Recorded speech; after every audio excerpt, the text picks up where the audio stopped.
stories. Every single one of us. From the highest of the high to the lowest of the low, we all have stories. Exploring the world for the greatest stories of all time. Hello and welcome. You're listening to the Aron O'Dowd Show. The Aron O'Dowd Show. Our soul is the screen upon which we project our dreams. What's your story? Dun, dun, dun, dun, dun, dun. Good evening, everybody. The Aron O'Dowd Show is here. Today we have an incredible guest. This lady has shown resilience, and wow. Imagine if you're a mom brewing your coffee in the morning and you receive a phone call that changes your world. Our guest today, Victoria Sanchez, has experienced resilience in death through her family, near-death experiences, but she's risen again, and she's here to share and tell us why, what, where, when, and what makes her uniquely special in the world. Hello, welcome to the show, Victoria. How are you doing? Hi, Aron. Thank you so much. I'm doing well. I'm doing well today. Excellent. Your son, Cody, tell us about him. Oh, Cody. He was the most incredible person I've ever known in my life. He was one of the top shooters in air rifle and .22 on the planet. He was on an Olympic path. He wanted to win the Olympics in his sport, and he had 5 national titles just as a junior. He was pretty hard to beat. He was you could put that bullet in the same hole over and over and over again. He was skilled. He was full of life and love. He was always there to lend a hand to his teammates, and he loved traveling and meeting all the new people, and he never met somebody that he was in competition with to beat or not be friends with after. Everywhere he went, he met friends. He was a force to be reckoned with on the range, but when he got off, he was your best friend. He'd help you pack up your guns and give you all kinds of tips and pointers, and it was amazing. And, so you experienced a near death. Was he around at that time when you had your troubles through your own personal life? Yes, he was. In 2014, my father died, and that took a big toll on my life, and stress got to me, and through that stress, I developed what was called Mucormycosis. It's a flesh-eating bacteria. My body had been breaking down really bad after my dad passed, as he was my, I guess he was my guide in life, and he was always there for me. It was kind of when he died, I didn't have any more support, and I was his only daughter. His only there was stepchildren, but I was his only daughter, so it really had an impact on me. And then without having his support, my health went down. It started declining. I started with autoimmune diseases. My body was just breaking down continually, and ended up with the mucormycosis, which is a flesh-eating bacteria that started in the roof of my mouth and my sinuses. And that happened in 2016 is when a hole developed in the palatal plate of my palate in my mouth. And I went to doctors, and Cody knew about this. He didn't understand it at the time. None of us really did. But we went to the doctors to try and find out what was going on and why I was developing this hole in the palate of my mouth. And over about 2 years, they finally decided that they could get me into the specialist here at UNM University of New Mexico Hospital, and they did a biopsy, and that is when they found out that I had the mucormycosis. And at that point, they started doing research on it. It was something that I guess very, very few people have, um, like in the 1 to 4% range. So, from my understanding, they were checking with other colleges and other doctors to try and figure out how to treat it and what could be done. In the meantime, it was eating away and spreading throughout my septum and in my palatal plate, and it was throwing my equilibrium off because your sounding board is your palatal plate. So when a hole develops in that, you start getting off balance. It starts messing with your senses. And then it was, eating away the septum here. So that was throwing my left and right brain off. So I was having trouble functioning, and my body continued to break down. And then in 2018, they called me after they did the one biopsy, and they told me that they couldn't wait for the surgery that we had scheduled. I guess it was a few months out, if I remember correctly, that I needed to get to the hospital immediately because the fungus was getting ready to break through the skull cap and get into my brain. And if it did get there, obviously it would have killed me. So I rushed to the hospital, and that was on 9/11 of 2018.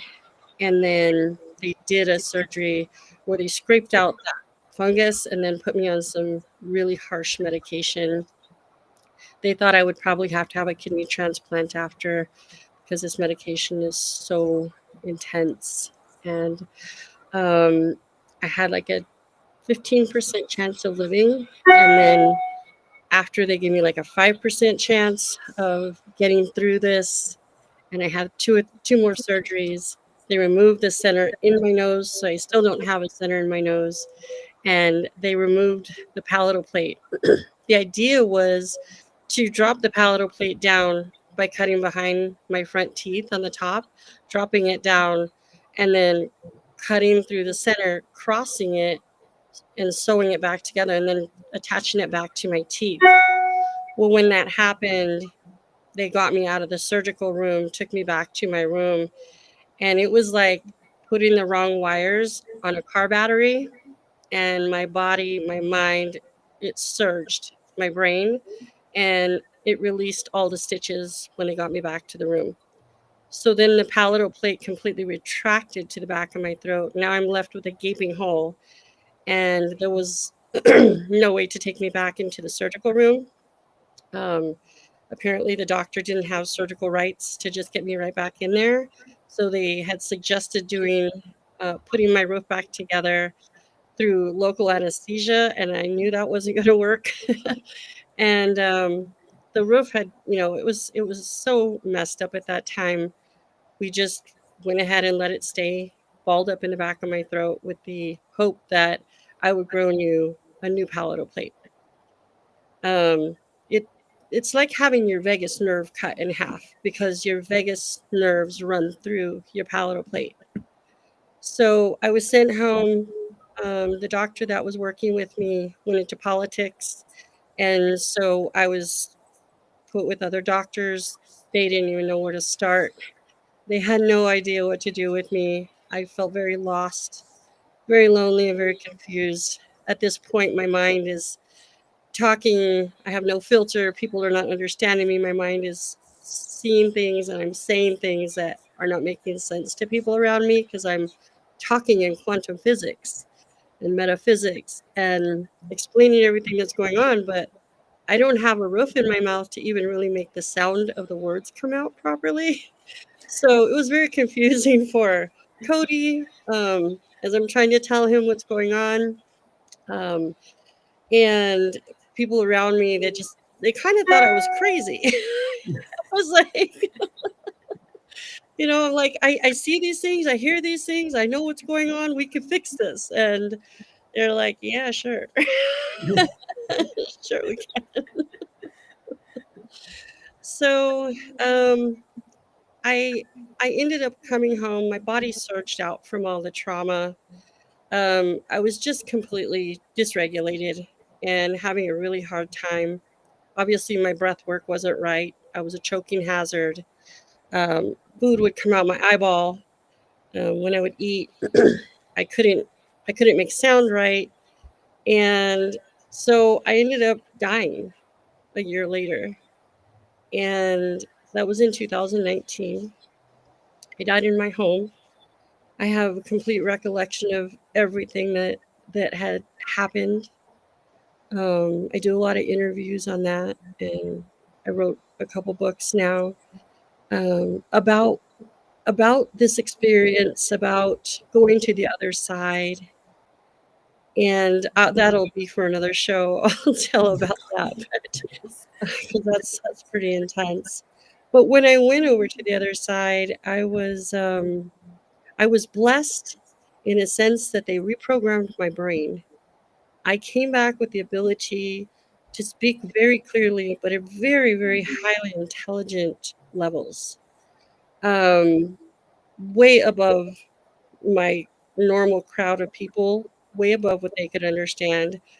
And I was in the process of having this spiritual enlightenment. One thing they told me on the other side was that I was to come back here and create a place of peace and harmony and love. And my frequency, I was very in tune with frequency because your palatal plate is sounding board, it's frequency, right? And so is your ears. Mm. So it was very in tune with that. And I was told that I had to create this frequency and stay in this love frequency because my son was going to be shot and killed in 1 year. I had a full year to the day knowing my son was going to be shot and killed So before, so you knew before. about your son was going to be shot. Yeah. How did it feel to know that? It was, I think the hardest thing was telling that message to people around me and having them listen to me. I was crying out, and saying, if this doesn't change, Cody's going to die. And instead of having support and listening to me, I was put in a category of I've lost my mind. You're crazy. And that in fact is not true because I work with lots of neuroscientists and lots of doctors all the time. And and that isn't true. I now have been involved with a lot of people that have had a near death experience. I call it a death experience. and and they do see things and they come back with like knowing. And I came back with this knowing, and in the whole year I didn't understand what was going to lead up to Cody's death. I just was told he's going to die. This is the way he's going to die, and you have to stop this from happening by because of this that's going on in your life. I'm like, whoa, wait, how do I connect all these dots? Like, how do I make sure that all this stuff gets put into place and all the people that are involved are going to work with me to make sure he doesn't end up shot and killed? And that was the hardest thing. It didn't matter how much I cried out. It didn't matter what I did. I didn't get to stop that. That And the day that he was shot and killed and the police came to my door that day, it was like I had another out of body experience. It was like reliving what I was told was going to happen in my death experience all over. But now it was like I was the observer and I had no access to him anymore. It was like there was a wall between us. And that day changed my life forever. Having the police come to my door and tell me that in fact my son was shot and killed changed my life forever. and There's no more hugs. There's no more talks. There's no more travels because his physical body is gone. It's gone. And that day devastated me. And I thought I was going to lay down and die too. I didn't know how I was going to get through that. I couldn't believe it. Go ahead. Yeah, I couldn't believe it. I argued with the cops.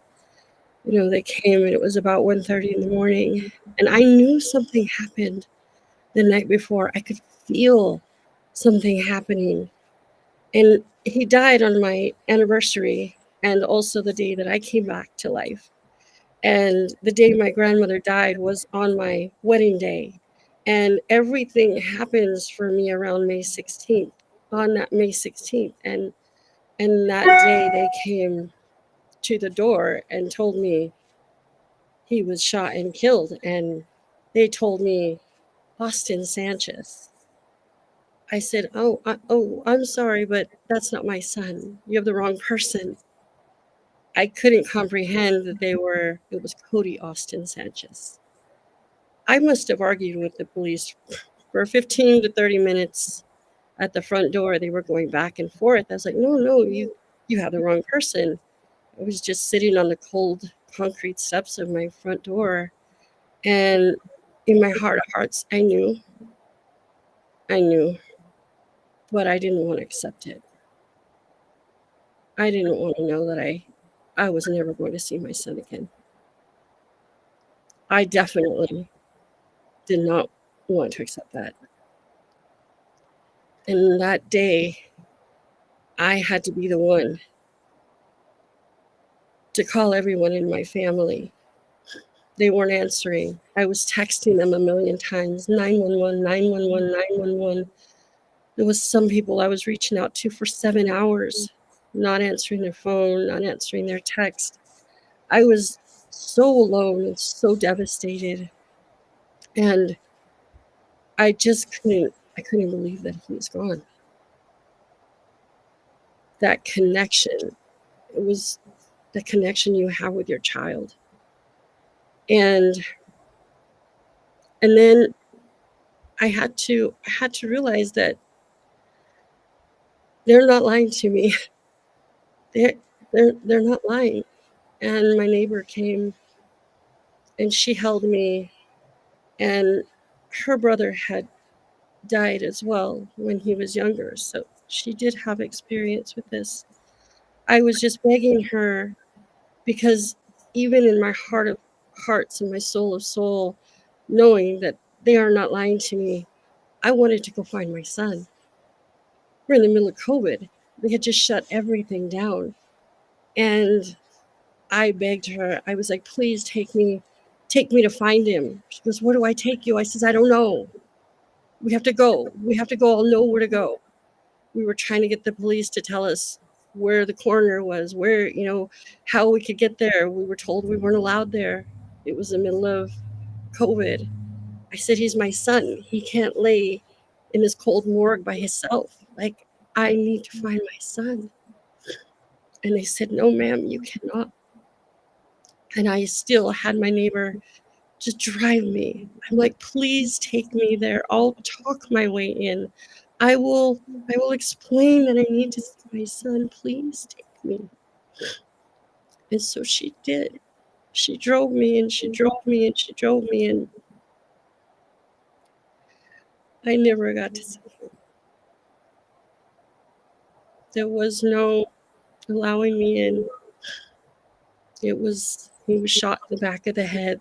There was no messing with tampering with evidence. I was not going to see my son for 12 days. And that's the way it was. And in that 12 days, my life was just so confused. I was so broken. You're told that your child's dead, but you don't have proof of it. And in that time, I feel for all parents that have to go through that time period of not seeing, not having confirmation that their child is really truly gone. As I know, as hard as it was, the day that I did get to see him to make a decision whether we were going to try to have him in a coffin for the funeral or we were going to be cremating him, I did get to see him one last time. Not something that I wanted to see. And we had to make a decision that nobody else was going to view him like that. And we made a decision to cremate him. And so we did. And we had celebrations of life for him. There was a lot of crying because he was a special kid. He was just special. But there was parades and a lot of life celebration and coming together and honoring him. Even though it was COVID, people drove by our house and had parades and lit off fireworks and had droves of balloons. Just there was a lot of community that came together and helped that transition. And for the first time, I felt like I had a little bit of support. I had someone, I had a community that was going to be there for me. And I think that has helped me so much because I've been on this journey alone, and death does a lot of things, and it has caused my marriage to end and my family to divide. And I think that if I wouldn't have had my community and my new group of people online, all the doctors I work with, all the people that have helped put my brain and my heart back together, I may not be where I am today. I might not be in the place that I can carry forward his story in honor of him because I was so broken. But I've been very blessed with an amazing, amazing community that has amazing doctors that talk to me, spiritual advisors, healing the mind, body, and the spirit, getting all the education I've gotten, being an advocate for grief and trauma, having other people that have been an advocate for me. And I think that's where I am in my journey right now, is being that person to inspire other people when they go through this traumatic event. They have trauma in their life, grief that is just unbearable. I want to invite them into my world like I was invited into others, and they help me. I want them to see my journey, my memorial ride that I've created, where I do my memorial ride across America on my ATV and in my truck in honor of my son. The ability I've had to heal myself through these different tools and modalities, and all the people that have stepped up to help me through it. The ability that I've had and the community I've had that supported me in writing my book and letting me co-author other books with them and write papers and help people, give guidelines and inspiration and a community to people who are going through this, because that helped me. And I want to be here for others that are going through this. And I just want to say I'm so grateful for this journey, as hard as it's been. I'm so grateful that I have people like yourself who have had overcome huge trials and trauma in your own life and you're such an inspiration. And I'm so grateful to all the people that have been so inspiring to me. And I just want to be that for others now. You went on a trip, Victoria, for her ABV. I don't know if I'm pronouncing correctly, but you went off. And I also want to know, how did you come out of that trauma? Because that would wreck anybody. You came out and you've understood all these modalities and you're achieving life, but what was your journey to get from there to now?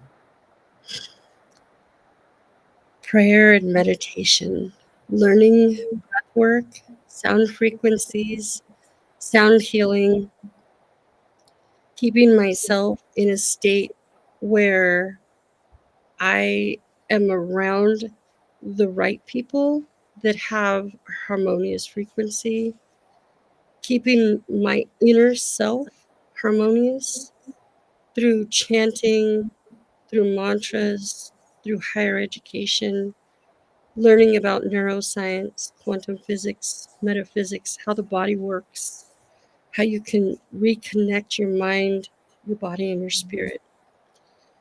I went and trained at an ashram. I've had some of the top mentors in the planet.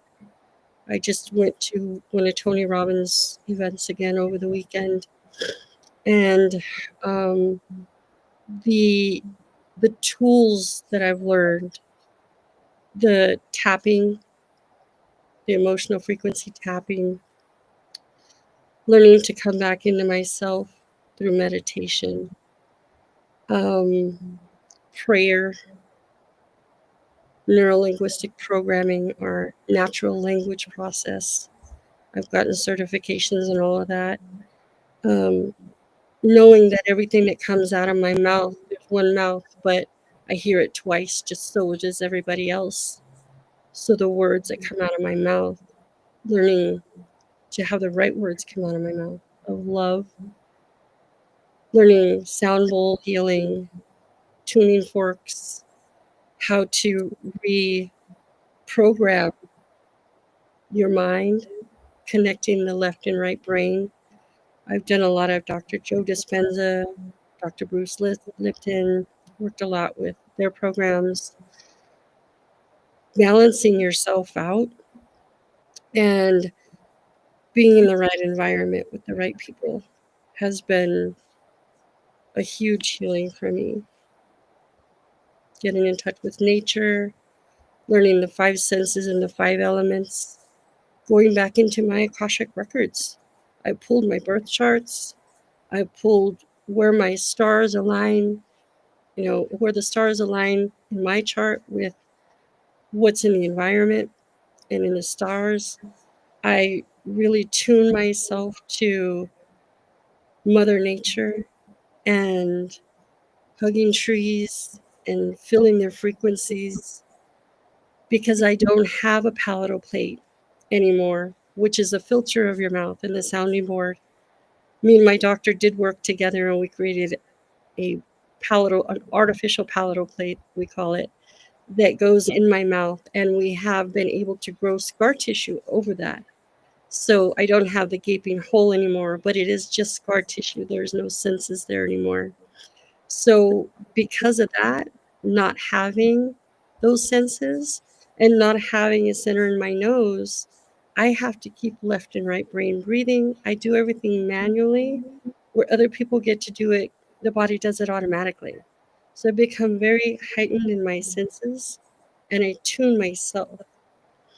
And it's super important for me to stay grounded, to go outside barefoot, release, the ions in my body, hug a tree, get myself balanced, do my breath work, do my pranayama breathing, which is doing the left and right brain breathing so that I sync my left and right brain together. Doing my seed mantras, which resonate from the bottom up, and it helps to bring the oil in your spinal cord up to the top of your brain. This keeps your body in harmony. And so doing all these things, I do them manually, and most people take them for granted because their body naturally breathes for the left side of the brain and the right side of the brain at certain times. They have a filter so they don't have to work so much to bring their oils up in their spine into their brain. Although it is good for them because it can, people can get lazy as well. So breath work and meditation, prayer, mantras, keeping myself with highly educated people, and the neuroscience of it just really keeps me balanced. Excellent. As a mother who now knows all this information and experiences, do you wish that you could come back and changed, or do you feel that this was Cody's time and you had to experience something that to grow and develop as you and part of your foundation, your journey? Yeah, that's a great question.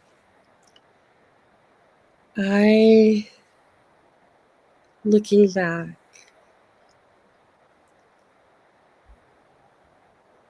I would want my son to be here only if he was supposed to be here.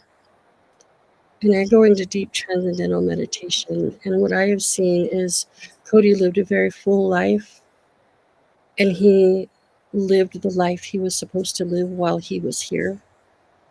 But he wasn't supposed to, his future, it wasn't supposed to happen on this side.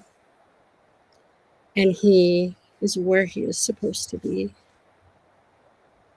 And so, what I would change is my ability to know differently, know what manipulation is, what narcissism is, what scapegoating is.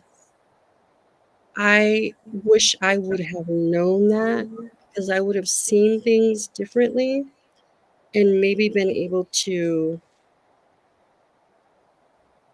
guide myself in a different direction. And him and I would have been in a different place at a different time. Wow. What is the legacy you want to live for you and your family and everything that's gone to this moment? What was that? What is the legacy you want to leave in everything you've done and in the presence and remembrance of Cody as well? What is the legacy? Yes. My journey is I ride my ATV and I do these videos, and I started doing them just because I didn't have anyone to talk to. I didn't have anybody to really understand me. And so I started doing these videos, and I would go ride my ATV and just take pictures because I was so disassociated with myself. I would come home and I would watch the videos because I couldn't even remember going and riding my ATV. And I would watch my videos. Well, I didn't know at the time, but I was putting them out there live on Facebook, just live stuff. And it was just something inside of me that I had a camera and I knew how to use Facebook a little bit, and I would put them out there, and I come home and I would watch myself ride, and I always played songs to my ride, and I would, write a caption up there or something, and I would watch these videos over and over and over because when I was home and I wasn't on my ATV, I could lose myself on that journey. And I always have his picture on my windshield of my ATV. And it was like he was just taking over the ATV and I was just sitting there filming. And then when I came home, I got to watch the video and I was like, oh, I did go riding. He took us for a ride. And it was out there on Facebook, and then pretty soon all these people started saying, "Oh my gosh, you inspire us so much, and how are you doing this?" And I'm like, "I don't know. I don't know. I don't know." And I started getting a lot of people reaching out and just saying that they wanted to do something like that for their kid. I would come home and I would journal and journal and journal about my experiences because I couldn't remember things. My mind was just completely disassociated with my body. And so I would write and write and write. And then I was like, I always wanted to write a book. I want to write a book. And I knew that the court case, I had filed lawsuits for Cody's justice. The first one was civil, the second one was supposed to be criminal. And I thought things weren't going the way I needed them to. And if the judge drops his gavel, I can still write my justice in a book. I can still tell the story in a book. So I started doing that. I haven't published that big book yet, but I was able to write a book on different modalities to heal and the way I got through things. And that's really helpful to other moms. I want them to be able to do what I've done and take the steps necessary so that then they can leave a legacy for their kids. And my biggest legacy that I'm going to leave for him is he won so many national titles and he has so many medals here. I started a tour across America where I was going, and I got his memorial box put in to the Washington Monument, the Gun Violence Act Memorial, and it goes around the United States. And I said, how beautiful that my friends in every state can go and they can go visit my son's memorial, and he never has to be forgotten. And I said, another thing I want to do is go take all of his medals and put them in every place that he ever won. I want to go back there on that journey that him and I took and take those medals and induct them into their Hall of Fame trophy cases there. And I said, this is a journey that's going to take quite a while, because it took us a couple of years to make that trek. So that's what I want to do next. I don't want all of his medals just to be sitting here. Nobody can enjoy them. Well, I can, but that's it. And I want everybody, because he touched so many lives, and I want everybody to be able to see them. So that's one of my missions. And then also, I want his ashes, and I'm going to put his ashes in little crystals. And everywhere that I leave his medals, I also want to leave his crystal ashes, changing the frequencies there. Wow, that's so lovely. Thank you. Is there any advice or wisdom you like to give to others that may have experienced what you've gone through or about to experience what you're going through in some way? Yeah, I'm working with a few moms who they've lost their children, car accidents to suicide, gun violence, and stuff like that. And some of them are just stepping into their first year. Some of them are 3 and 4 years out, and they're still a little lost, and they want to do something for their kids, but they don't know what to do. So what I like to do is first listen to them, because all moms, anyone that loses their child, they need someone to hear them, not give their opinion, not tell them what they think they should do, just sit and listen. So I am in that place now where I'm able to sit and listen to other moms so they can get it out. And then after that, when they're ready, help them start writing things down, getting pictures out, creating vision boards, getting them the small steps that they need so that they can write their book, use that for their legacy. And then I have avenues when they're ready. There's certain moms that are ready that I'm bringing them into where they can be publishing.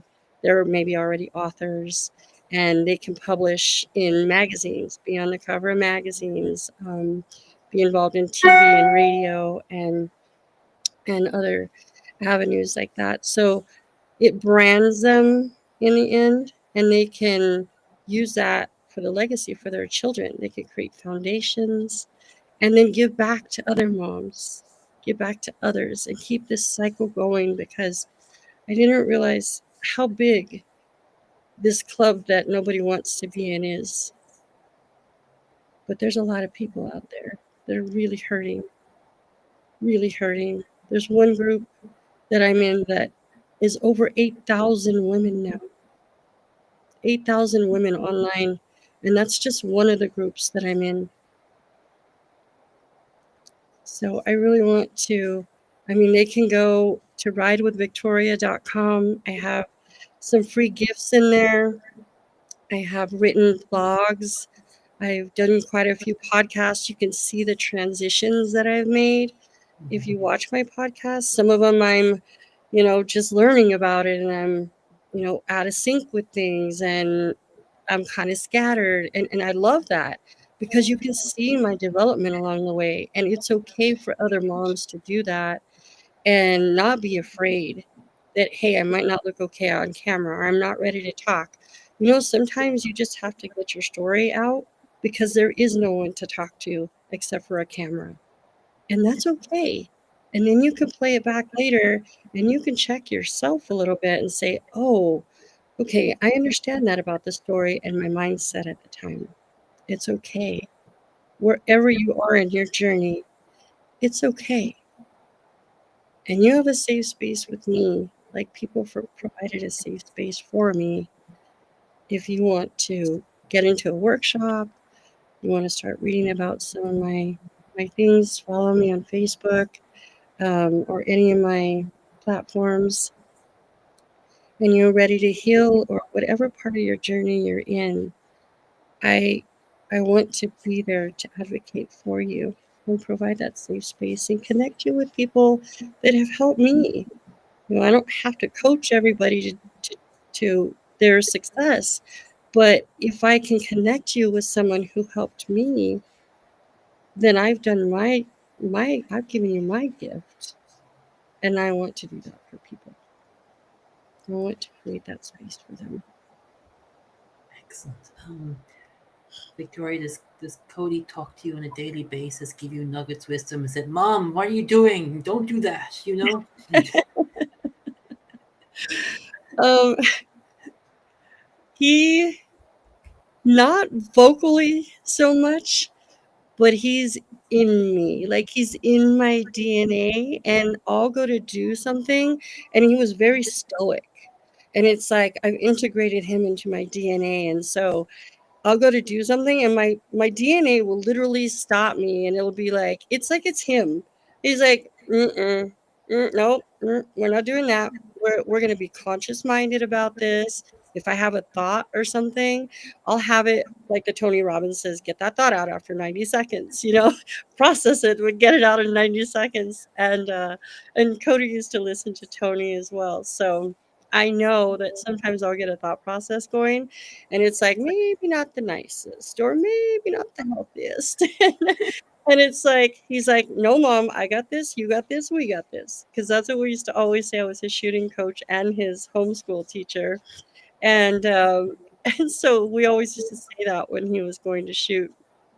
He'd be a little nervous. I'd be, nobody, you got this, I got this, we got this. We're a team. And so I hear him telling me that. And then he used to do these impressions of Arnold Schwarzenegger and these comedians and stuff. Kevin Hart, he used to love to do impressions of him. And sometimes, and I don't know who did this, but it was some sort of cartoon. And they would walk around and go, Mom, Mom, Mom, Mom, Mom, Mom. And I hear him do that.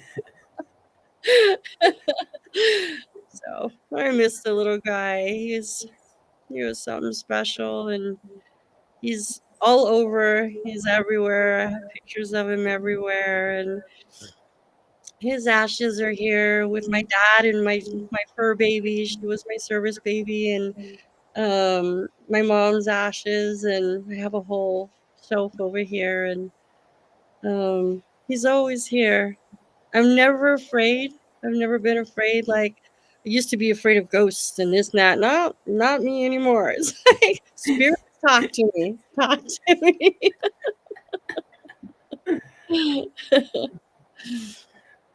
And Victoria, I want to say thank you so much for coming on. It's been a blast, and you know what? It shows how what you've done and what you're doing is something we need in the world. So thank you so much. Thank you so much. I appreciate this. There you go, everybody. It just shows you life gave a knuckle sandwich of near death, but yet she knew it all and it all happened, and she's making it something successful, and she's showing people just what can be done, where the impossible becomes possible, regardless of if they're here in spirit or they're here in person, but yet she has shown us that anything is possible. So Victoria Sanchez, check her out on her socials, and make sure to remember to tune in next week where we've got another incredible guest on the Aron O'Dowd Show. So thank you, farewell, and chat soon. Thank you for listening to the Aron O'Dowd Show, where the world's best stories are told. If you like, please post a review or subscribe to the show. To find out more, contact us at aronodowd.com. That's ARONODOWD.com. We're always ready to share another magnificent tale from the world's best storytellers. So stay tuned and rock